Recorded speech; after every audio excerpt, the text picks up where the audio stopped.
நீங்க சுகம் இல்லைன்னு கண்ணாடி சொல்லுது நீங்க சுகம் ஆயிட்டீங்க. எதை நம்ப போறீங்க?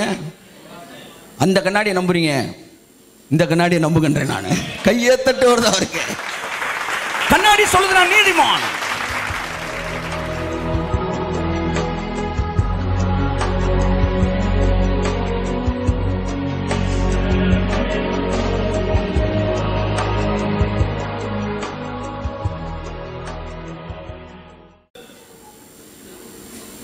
சாயலை கண்ணாடியில பாக்குறீங்க. எங்க பாக்குறீங்க? சரி, பைபிள் எதை கண்ணாடின்னு சொல்லுது? எது கண்ணாடி? எது கண்ணாடி? இதுதான் கண்ணாடி. இது கண்ணாடி. பைபிள் சொல்லுது. வாசிங்க இந்த வசனத்தை, வாசிங்க சீக்கிரம். அல்லாமலும் நீங்கள் உங்களை வஞ்சியாதபடிக்கு 23 வாசிமா. யாக்கோபு 1:23 நான் வாசிக்கிறேன். எண்ணத்தினாலெனில் ஒருவன் திருவசனத்தை கேட்டும் அதன்படி செய்யாதவனானால் கண்ணாடியிலே தன் சுவாவ முகத்தை பார்க்கிற மனுஷன். எங்க பாக்குறீங்க உங்க முகத்தை? கையை தட்டு. அல்லேலூயா. கண்ணாடியை பாருங்க, கண்ணாடியை பாருங்க. கண்ணாடியிலே தன் சுவாவ முகத்தை பார்க்கிறேன். கண்ணாடியை பார்க்கிறேன், என் முகம் நல்லா இருக்கு. பக்கத்தில் இருக்கிற சொல், சார் இந்த நெத்தியில மை இருக்க தொடங்க சார்ன்றார். திரும்ப கண்ணாடியில் பார்க்குறேன், கண்ணாடியில் மை இல்லை. திரும்ப அவர் சொல்றார், சார் மை இருக்கு சார்ன்றார். திரும்ப கண்ணாடியை பார்க்குறீங்க, மை இல்லை. உடனே ஒரு துணியை ஈரத்தில் முக்கி, அப்போதான் மேக்கப் போட்டிருக்கீங்க நீங்க, முக்கி அப்படியே தொடங்க சார் நெத்தியில் வச்சுருந்தார். நீ தொடப்பீங்களா? இவர் சொல்றதை கேட்பீங்களா, கண்ணாடி சொல்ற கேட்பீங்களா? இவர் சொல்ற கேட்பீங்களா, கண்ணாடி சொல்ற கேட்பீங்களா? சத்தமா சொல்லுங்க. அப்புறம் மற்றவங்க சொல்ற கேட்குறீங்க. கண்ணாடி சொல்லுது நீங்க நீதிமான். கண்ணாடி சொல்லுது. டாக்டர் சொல்றாரு நீங்க சுகம் இல்லைன்னு, கண்ணாடி சொல்லுது நீங்க சுகம் ஆயிட்டீங்க. எதை நம்ப போறீங்க? அந்த கண்ணாடியை நம்புறீங்க, இந்த கண்ணாடியை நம்புகின்றேன் நான். கையை தட்டு வருது அவருக்கு. கண்ணாடி சொல்லுது நான் நீதிமான்.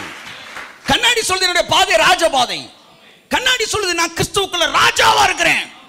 கண்ணாடி சொல்லுது என் பாவத்துக்கான அடியை வாங்கிட்டார் இயேசு. கண்ணாடி என்றால் வேத வார்த்தை. கண்ணாடியிலே உங்க முகத்தை பார்க்குறீங்க, ஆனா அந்த முகத்தை மறக்கவே கூடாது, மறக்கவே கூடாது. நம்ம சாயல் என்னன்றதை மறக்க கூடாது. அதுதான் புதிய ஏற்பாட்டு வேலை. 7 நாட்களும் நீங்கள் இதைத்தான் தியானிக்க வேண்டும். கிறிஸ்துவுக்குள் நான் யார், கிறிஸ்துவுக்குள் நான் யார். நான் அடிக்கடி சொல்லுவேன், ஆண்டவரே நான் உங்க ராஜ்யத்தில் இருக்கிறேன்ப்பா, அதனால இந்த ராஜ்யத்துக்குள்ள வியாதி வர முடியாது ஆண்டவரே, நான் ஆரோக்கியமா இருக்கிறேன். கை தட்டுங்க ஒருத்தவருக்கு. ஹல்லேலூயா, ஹல்லேலூயா, ஹல்லேலூயா. நீ கிறிஸ்துவுக்குள்ள இருந்தா அந்த ராஜ்யத்துக்குள்ள பிசாசு உள்ள வரவே முடியாது. அதனால தான் நீ அடிக்கடி சொன்ன, கிறிஸ்துவுக்குள்ள இருக்கிறேன், நான் கிறிஸ்துவுக்குள்ள இருக்கிறேன், நான் கிறிஸ்துவுக்குள்ள இருக்கிறேன், அதனால நான் புது சிருஷ்டியா இருக்கிறேன். கை தட்டுங்க ஒருத்தர் அவருக்கு. ஹல்லேலூயா, நான் புது சிருஷ்டியாக இருக்கிறேன். ஸோ கண்ணாடியிலே உங்கள் முகத்தை பார்க்கிறீர்கள், அதை நீங்கள் மறந்துடவே கூடாது. கண்ணாடி என்றால் தேவனுடைய வார்த்தை. அதுக்கு வேணாலும் 2 எக்ஸாம்பிள் நான் சொல்றேன். 2 கொரிந்தியர் 3:18 சொல்லுகிறது.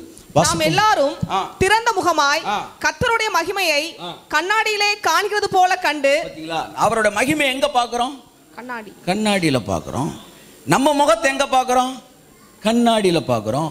காலையில் எந்திரிச்ச உடனே சிலர் நேரா கண்ணாடியில தான் போய் கண்ணு திறக்கிறாங்க. இருக்கமா? இருக்கிறோம். ஆமென். குளிக்கிறதுக்கு முன்னாடி சிலர் தலை சீவிட்டு போறீங்க குளிக்கிறதுக்கு, தேவையில்லை. கண்ணாடி எப்பவுமே சிலர் கையிலே கண்ணாடியை வச்சுக்கிறாங்க. சிலர் ஃபோனில் கண்ணாடி செட் பண்ணிக்கிறாங்க. கண்ணாடியை பார்த்துக்கிட்டே இருக்கிறீங்க. நான் சொல்றேன், இந்த கண்ணாடியை பார்த்துக்கிட்டே இருங்க. கை தட்டுங்க ஒருத்தவருக்கு. கர்த்தருடைய மகிமையை கண்ணாடியில பாருங்க. உங்க சாயலை கண்ணாடியில பாருங்க. கண்ணாடியில பாருங்க. கண்ணாடியில பார்க்க ஒரு கான்ஃபிடென்ட். அழகா இருந்தீங்கன்னா ஒரு கான்ஃபிடென்ட் இருக்கா இல்லையா? ஒரு கான்ஃபிடென்ட். நீ நல்லா இருக்கோம்டா நம்ம, அல்ல இல்லையா? கொஞ்சம் டல்லா இருந்தோம்னா நம்ம டல்லா இருக்கிறோம் நினைச்சு டல்லாயிடுறீங்க. அப்ப கண்ணாடியை பார்க்குறீங்க. இந்த கண்ணாடி என்னைக்குமே உங்களை அசிங்கமா காட்டினதே கிடையாது. கிறிஸ்துவுக்குள்ள உங்களை அது உங்களுக்கு உண்மையான உருவத்தை அது காட்டுது. ஆமென் சொல்லுங்க.